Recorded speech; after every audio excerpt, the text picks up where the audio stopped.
So we've got The Origins and History of Consciousness. By Erich Neumann. Mm-hmm. And then we go to Vishnu. And what is he doing? He is sucking on his toe. Right, because the ultimate marriage is to the self. Okay? Mm-hmm. And then 2 pages that will guarantee enlightenment. So we start at the beginning here. Mm-hmm. And people can get their money back if they're not enlightened. But the nice thing is, it's free, so you don't have to worry. Okay. The mythological stages in the evolution of consciousness. Okay, and then the creation myth, and then we go down to The Ouroboros. which is the unborn. So if you picture a group of acrobats, there's 6, 5 in their shoulders, 4, 3, 2, 1. The if you're at the bottom of the pyramid, a group of acrobats, and you leave, what happens? It falls down. Right, but if we don't risk that 40 days, 40 nights in the desert to leave the pecking order of all groups to see if we're an oasis or mirage, where are we? So the second one is, The Great Mother.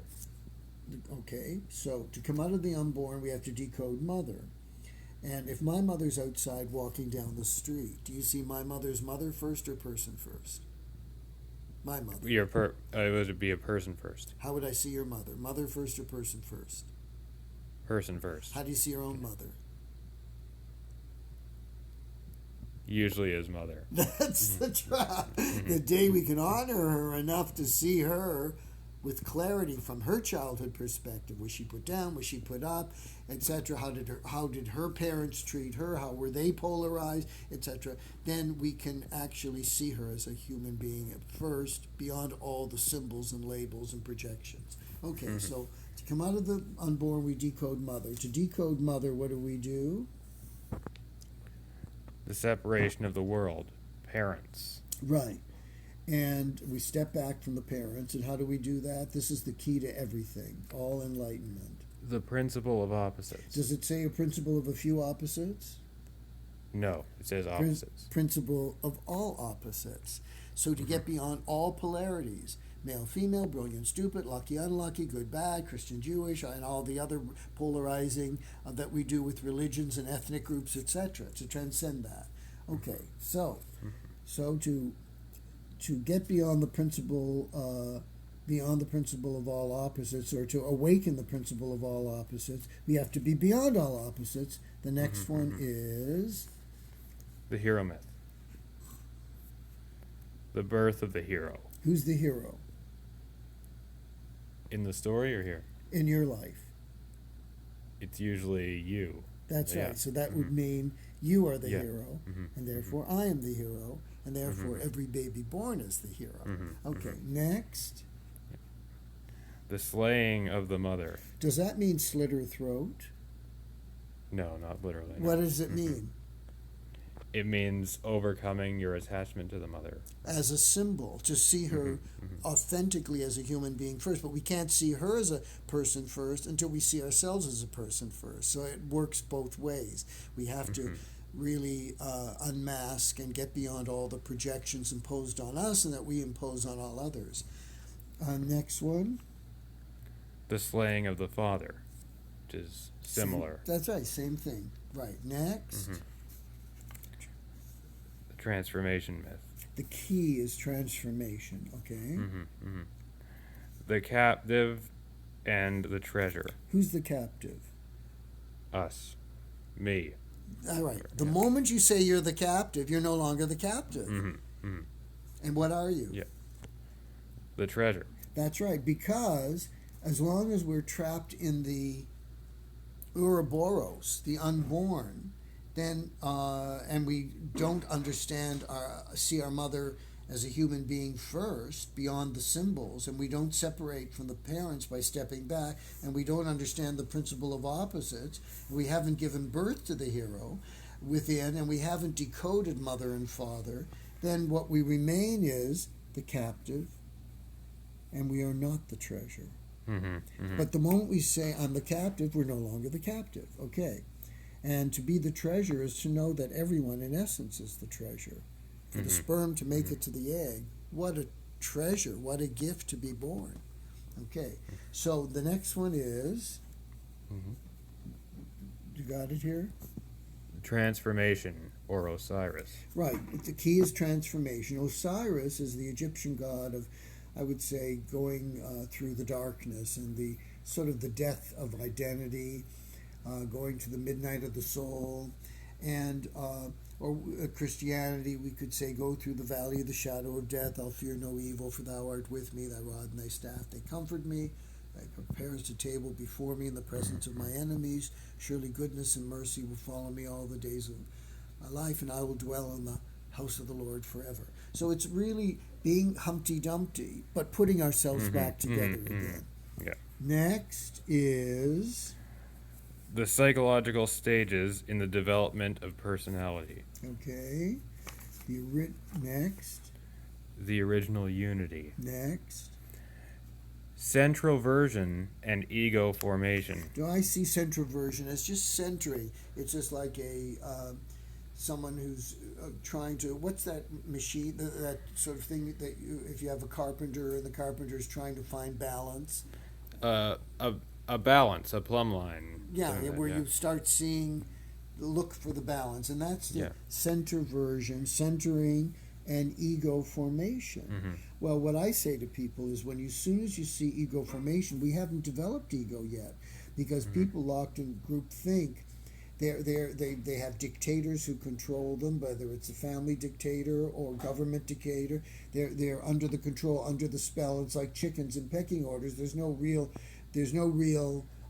ego to transcend. So centroversion and ego formation. Now we have to form the ego, and we have to say, "Don't mess with me," okay, and flex the muscle. All right. The next one is the ego germ in the original Ouroboros situation. Okay, so now again, all we have is the little ego germ, because when we're stuck in group think, we're totally under the spell and the control and the labels and the categories and the pigeonholing. It's almost like Russian dolls, one inside the other, one group within the other, and we're totally imprisoned like a caterpillar. And so the ego germ in the original Ouroboros situation, we say, "Don't mess with me." Okay, next. We're halfway to enlightenment. Next. Development of the ego out of the Ouroboros. Right. Development of the ego out of the Ouroboros. Don't mess with me. We're developing the ego and we're coming out of the unborn. Next. Centroversion in organisms on the Ouroboros level. So we're centering, and because we've decided that we're moving, this is the key scene here. We're moving, if you could notice this, to separate from the world parents and that polarized siblings and everyone else, is the principle of opposites. The principle of opposites means we have to get beyond all opposites, which includes conscious and unconscious. So what we were told when we're children, don't eat the apple from the center of the garden, or you get God's knowledge. You can't do that. God will get jealous, kick you out of heaven, the way Lucifer, who was the popular angel in heaven, was kicked, so popular that God got jealous and kicked him out of heaven, and he became the devil. And of course, that's a human projection, distorted projection onto creation itself. So what we do here is centroversion in organisms on the Ouroboros level, on the unconscious level. If we decide that we're going to make the conscious and unconscious one, we're not going to have an unconscious, because we're getting beyond all polarities. There will be no conscious versus unconscious, or unconscious versus conscious, because we made a commitment to not to be afraid of eating the apple, to making all consciousness conscious. It's okay to be whole. God's not going to get jealous and kick us out of the garden. That's our own distorted fear. And like Lot's wife, don't look back or you turn to salt. Ridiculous. If you look back, you can introspect, see what's going on psychologically. So we have all these hypnotic trances imposed on us that we have to find a way to become our own dehypnotizer, to free ourselves. Okay, the next one is centroversion, ego, and consciousness. okay, we're saying don't mess with me. We're centering, we're awakening ego, and we're awakening consciousness. Next. Further phases of ego development. And again, we're saying don't mess with me. Further phases of ego development. Okay? Next. The separation of the systems. Next. And centroversion and differentiation. We start seeing that people have all kinds of different states of awareness, and that's okay. Some people are really awake. We can learn something from them. They may know something, and they may not know something. And we can say, okay, I learned this, but I didn't learn that from them because they didn't learn it themselves. So we can have, life becomes a smorgasbord where we take in and we discard from various people. We become more and more conscious of how we project onto others, how they project onto us. So what's this one here? Is this the one we just did? We just did that one. Sorry, okay. Then we go to the fragmentation of archetypes. Fragmentation of archetypes, the fragmentation of all stereotypes. So, in other words, we started with Mother to see her as a person first. We learned to see everyone as a person first. You know, even someone like, let's say, Donald Trump, who a lot of people are very drawn to and influenced by, and a lot of people are very terrified of. So it's okay. We can see him as a person first from his childhood perspective, how he was treated as a child. We decode him so we're no longer hypnotized by anyone and taught to be put up or taught to be put down. And we become our own, again, our own dehypnotizer. Okay, so exhaustion of emotional components. Okay, we all have buildup of all kinds of emotions. Well, we have to find a way to exhaust them, work them through, not fear them. And if we continue to suppress hurt and anger, that's not really good. We have to find a way to creatively process through all the emotions that our great-grandparents passed on to our grandparents, who passed on to our parents, who then passed on to us. So we're getting and that's why people get into relationships and get married and live together, and they bring all the unresolved emotions intergenerationally. So we have to find a way to transcend all the intergenerational projections by moving beyond all the polarities. And so we can do it, even though people go to their graves, most people, without ever doing it. That doesn't mean we can't free ourselves to have a blank slate. And what's the other term we were talking about? Blank canvas. A blank canvas, yeah. Okay. Next. Okay. Next we have rationalization. Now, rationalization, I've shared this with literally like many, many people. And so what happens is, I think 5, in all the years of sharing this with thousands of people, 5 people have said to me, hey, Justin, I have to put some money in the meter, okay? I'll catch the rest of it another time. And I know that they will never visit again because their mind has imprisoned them so much that they're afraid of transcending the mind to awaken direct perception. And then, so the mind is controlling them. So it's not mind controlled by the mind. We have to get over mind control if we ever want to become our own dehypnotizer. So next. Secondary personalization.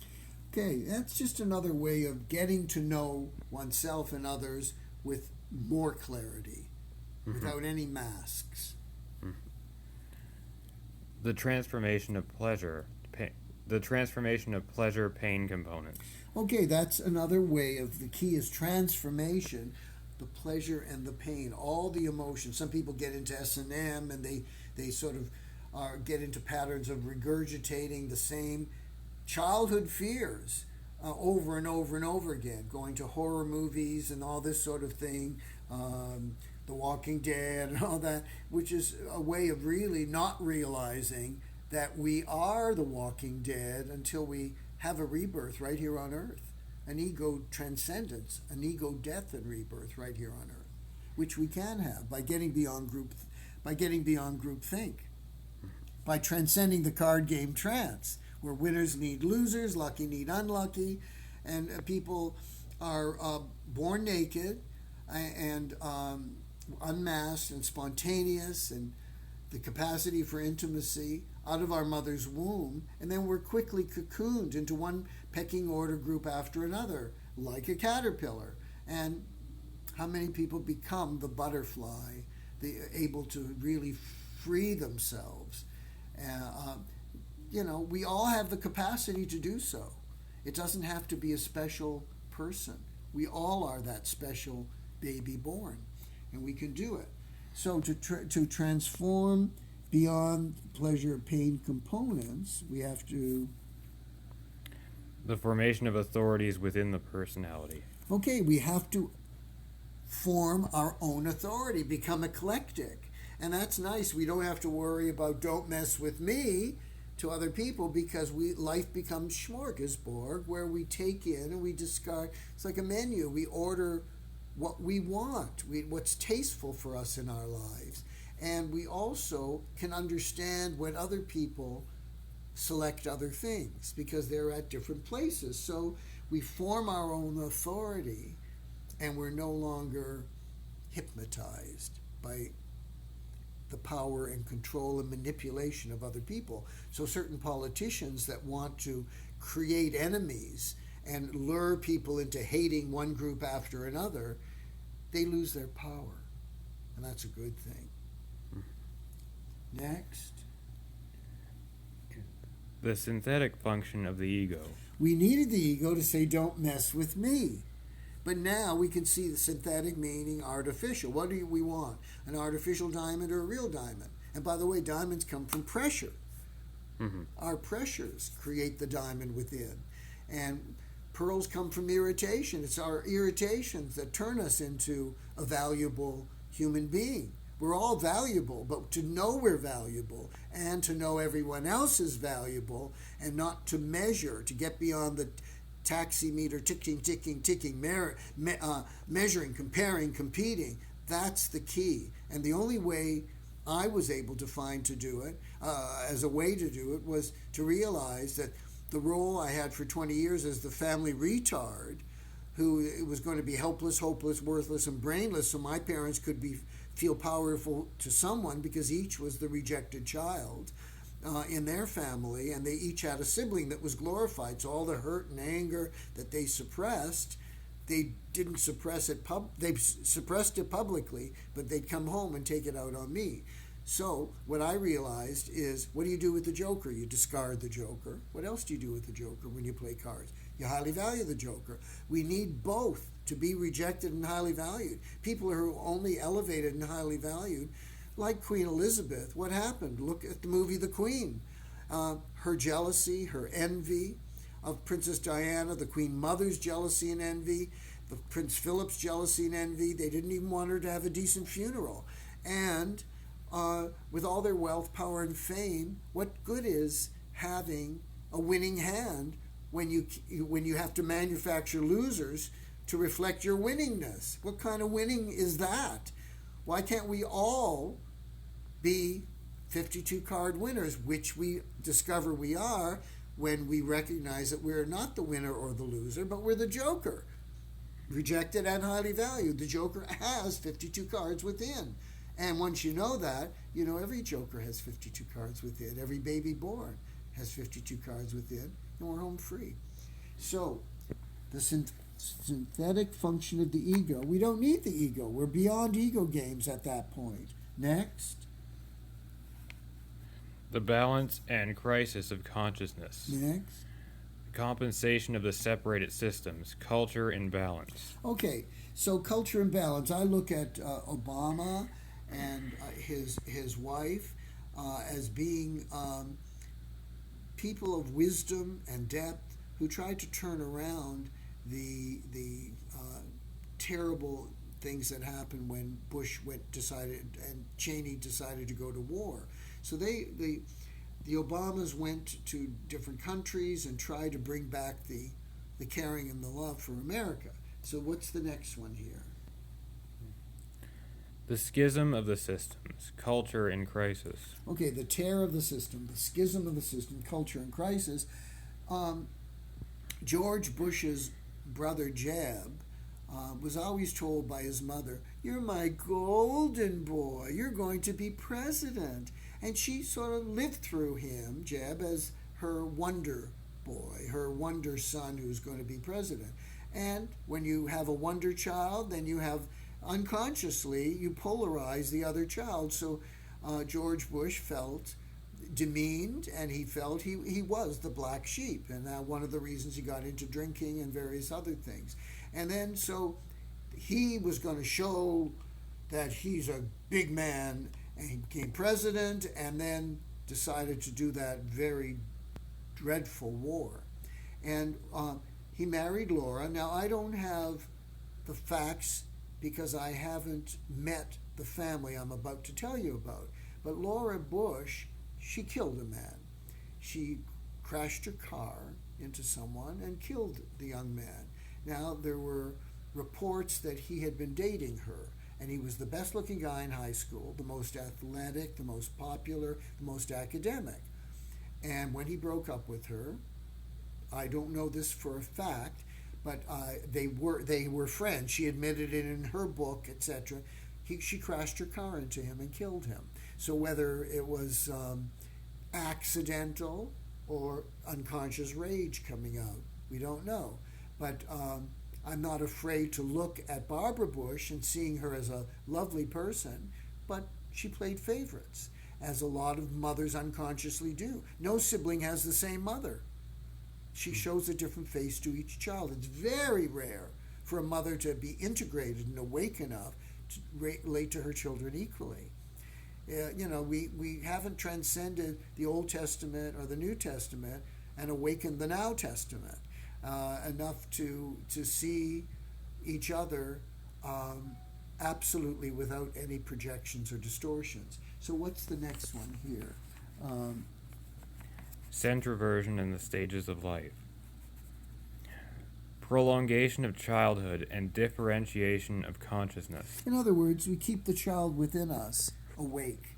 So the 3-year-old, 8-year-old, 11-year-old, 15-year-old is here now, and always stays the focus of our life, that we're aware, we're in the now, as a child is in the now. We're not lost in past thinking or future anticipation.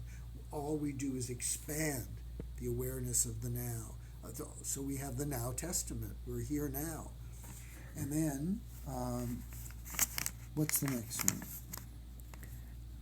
Activation of collective unconsciousness and ego changes in puberty. So we activate the collective unconscious because we're no longer unconscious. We make all unconscious states conscious. So we've married the unconscious and conscious. So it's the activation of the collective unconscious and ego stages in puberty. We go through puberty too, for all our lives, no matter what our age is. Next. Self-realization of centroversion in the second half of life. Well, how nice. Self-realization. No matter what our age is, it's a blessing in the second half of life, whatever age that is. And next. Appendices. The group and the great individual. The group is the card game trance. Winner needs loser, lucky needs unlucky, good and bad, and all the polarization. We have to be able to peel away all the labels imposed on us and that we projected onto others, and realize that we are as naked again as the day we were born. And that's when we have our ego death and rebirth right here on earth. We transcend ego when we welcome everyone else to be whole, when we have agape love, A-G-A-P-E love, spiritual love, the love for all humankind. And if we don't believe in God, we can believe in creation, that we can get beyond all polarities, whether no matter what the ethnic group, no matter what the religion or the philosophy, that we if we have 52 cards within, we get beyond groupthink. So here we've got the group and the great individual. How do we become the great individual? By remembering that we were naked and free, and we dare to become the emperor and the empress, and lose all the robes that are non-existent. Be naked and be free and love everyone else to be unmasked too, and to stop acting, and to unlearn everything we have to unlearn until we know we're essence, relating to essence. And then the last one is Mass man and the phenomena of recollectivization. Well, once we've recognized that as the great individual, we're the Joker with 52 cards within, and so is everyone else. That's our freedom to be able to go from caterpillar to butterfly, to realize the magic carpet is coming back to who we are in essence, and be recognizing that our parents and our siblings and the whole world family is potentially the dance of life. And so we come back. The mass man and the phenomenon of recollectivization is coming back to work, to school, to whatever we're doing in our lives, to the families, and know that we have eaten the whole thing, that no one can keep us trapped in a pyramid, fearing death, because we have already died as a symbol to ourselves, and our rebirth is our embrace of all that we can be here in life.